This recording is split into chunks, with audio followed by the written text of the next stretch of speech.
Alright, what's going on, everybody? So, UFC Fight Night London is this weekend, so what I'm going to be doing is going through the feature fight, co-main event, and main event, giving my predictions and breakdown to it. By the way, for the people who know, why is this guy only predicting the last 3 fights?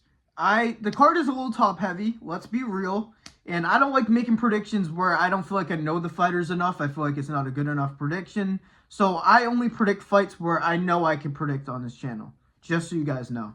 Now let's talk about this feature fight. Michael Venom Page versus Sam Patterson. Now, I looked into Sam Patterson. He hasn't been in the UFC for very long. He's still fairly young. I believe he's 26 or 27 years old. The thing is, he just isn't a dynamic striker whatsoever. He's able to mix in grappling a good amount. He has a decent grappling game, but MVP also has underrated wrestling defense. Yes, Ian Gary was able to hold him and stall him. And yes, when he throws his kicks, he's a bit open for takedowns, but he has really good submission defense, and he rarely gets submitted. I don't think he's ever gotten submitted. And obviously, he is so dynamic on the feet. And the thing is with Sam Patterson, he is so upright and erect, pause in the way that he fights. He plots around. He doesn't have the greatest, lightest footwork. He circles kind of slowly. He throws his punches a little slowly. And also, he doesn't react to speed very well. He likes to be in control of the distance. He likes to work his jab and work off that. And obviously, Michael Venom Page is not going to let you control the distance.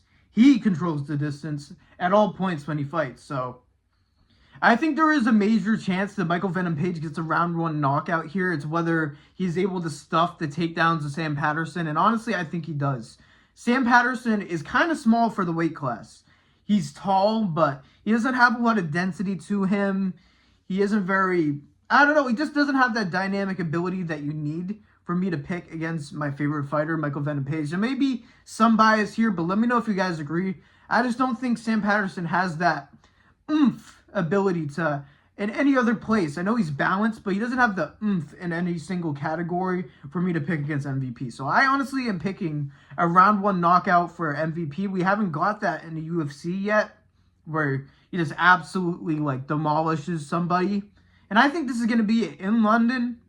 Yeah, I got Michael Venom Page by round 1 knockout. All right, now let's talk about the co-main event. Luke Riley versus Michael Aswell. I think that Michael might as well just throw this fight away because he's getting fed to the lions in this one. Yeah, you guys should totally unsubscribe. What the fuck was that? I really do think this is like an alley-oop feed to the lions type matchup because, listen, Michael Aswell lost to Oki last year. I don't think he's going to all of a sudden fraud check a prospect. He's not like Rob Font or these crafty vets that can chin check or grapple check these guys. Michael Aswell is not going to be able to handle the pressure of Luke Riley because even though Luke Riley loves to leave his chin open and just swing hammers, maybe that's what they teach in Paddy Pimblett's gym because obviously that's what Paddy Pimblett does as well. But Luke Riley is a lot more of a fluent boxer compared to Paddy Pimblett. He has great combination punching, goes body head, and it's just clean work. The only thing with him is he loves to pressure you. He will throw long combinations, and the wrong person may catch him on the chin. But I don't think Michael Aswell is going to be the one to do it. So this fight on paper is kind of weak, but this is setting up a slime out for Luke Riley, a highlight in London. They want to build him as a prospect. And I'm for it. Sometimes you need to do these hydrogen bomb versus coughing baby matchups to have entertaining fight nights. What if Sam Patterson stalls out MVP the entire fight? We need Luke Riley to slime somebody out in the next one.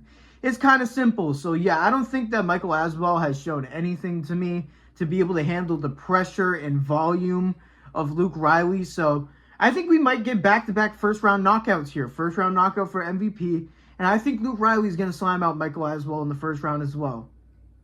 No pun intended. I'm so fucking lame. Jesus Christ. Let's get into the main event. Now let's talk about this main event. Lerone Murphy versus Movsar Evloev. Now, listen, I wish I had a more interesting prediction to this fight, but this is just true. Don't get me wrong. Listen. Lerone Murphy is a dynamic striker. He likes to work at range, and he lures you into kill shots. I understand that. And there's even a possibility he times a knee because he's pretty good at that. The thing is, Aaron Pico was able to push him up against the cage. Aaron Pico was able to take him down. even when he didn't have that great of leverage, he was able to bring Lerone Murphy down to his stomach. And then we have, on the other side of the aisle, Movsar Evloev, who was just competitively grappling with Aljamain Sterling, even out-grappling out times with his pure strength. He's great with transitions. He constantly moves. And I think that Lerone Murphy will be able to do a DDP where he gets a leg lock and is able to hold Evloev in position. And listen, I know that Evloev also has some striking as well. He's actually very disciplined with his defense. He doesn't take everything on his guard. He has good footwork. He'll back up. And he'll pick things correctly. He'll fight smartly, not just Mike Tyson bobbing into range like Aaron Pico did. So I think that Lerone Murphy is going to really struggle here. I don't think he's going to have any success stuffing the takedowns. I know he's shown his ability to get up against Aaron Pico, but Movsar Evloev is a different level of athleticism. Even though he's a boring fighter, he has unreal strength, explosivity, and he uses it for the wrong reasons, but you can't deny it at this point. And listen, man, I want Lerone Murphy to win this really badly. I think he's such a sick fighter. But after watching that Aaron Pico fight, you just can't do it. You can't pick him. You can't pick Lerone Murphy in this fight. It would be stupid. It would be dumb. And I think it's not impossible for him to get a knockout and lure Movsar Evloev to it, but he's not going to go in for nothing. You know what I mean? He's not going to just walk forward like Pico, like I said. He was able to take Aljo's back. He was able to reverse on Aljo, basically slam him and take him down. He is a dominant wrestler, and Lerone Murphy isn't defensively. He's good, but he's not on the level of Movsar Evloev whatsoever. And I'm talking bad about Aaron Pico. I think he belongs in the UFC to a certain extent. I think he's going to slime out Patricio Pitbull. But I don't think the distance management and the accuracy is going to be enough for Lerone Murphy. I think once Movsar gets the legs, he's not going to be able to do anything about it. So I think Movsar Evloev is going to dominate this fight boringly, unfortunately, and we're going to get Movsar Evloev versus Volkanovski. Obviously, Volkanovski will be a lot better of a matchup, and maybe Volk could get rematch on a Dagestani fighter and actually win. I know that those Islam losses sting, so Volk versus Evloev will be a cool fight, and he'll be able to handle Evloev a lot better, so I guess I don't hate it, but this fight's going to be a stinker. Luckily, I think that the feature fight and the co-main event are going to be knockouts, but Lerone Murphy is either going to get subbed early or boringly dominated for 5 rounds. Let me know if you guys agree, but Evloev's too damn good at the grappling, man, to the extent where the lack of offensive striking does not matter at this point. I think he's going to pick his shots well. I think he's going to get Lerone Murphy down. And if Max Holloway can't handle Charles Oliveira, you think that Lerone Murphy can handle fucking Movsar Evloev? I don't think so. So let's stop with these Max Holloway type picks. You guys were very dumb with that Max Holloway prediction. I'm just going to be real. He was either going to get dominated or submitted by Charles. That was obvious. And this is the same thing here. Even though he's a very likable fighter, you cannot let it get into the predictions. I've gotten a lot of predictions wrong. I've learned throughout the time. So, yeah, Movsar Evloev is going to win by a boring, dominant decision. Let me know if you guys agree. Let me know what shot you guys think that Lerone Murphy could find to neutralize Movsar Evloev. I think it could be a knee, but I think that there might be more trips and slam takedowns from Movsar Evloev. He's not going to shoot from halfway across the octagon. You know what I mean? If Lerone Murphy can't handle Aaron Pico's grappling, he's going to get dominated in this fight. So those were my predictions for UFC Fight Night London. I think that this card is going to perform besides the main event.